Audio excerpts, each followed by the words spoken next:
Adalet her zaman herkese eşit davranma değil, herkese hakkaniyetle muamele etmektir.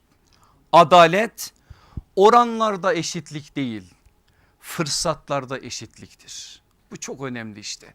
Adalet oranlarda, paylaşımda değil, fırsatta eşitliktir.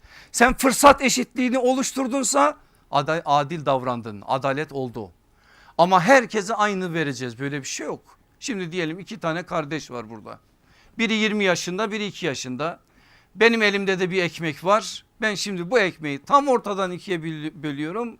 2 yaşındaki çocuğun eline yarım ekmek, 20 yaşında bir delikanlının eline yarım ekmek. Ne oldu? İkisine de zulmettim. O 2 yaşındaki çocuk o yarım ekmeği yiyemez. Yarısı gitti, onun israf oldu. Zavallı 20 yaşındaki delikanlı yarım ekmekle doyar mı? Ona da zulmettim. Dolayısıyla burada yapılacak olan şey herkese ot atmak değil. Aslana ot verirsen zulümdür. Ata ot, aslana et verilir. Eğer sen bunları gözetmeyip de ben eşit davranıyorum, herkese eşitim dersen en büyük zulmü yapmış olursun.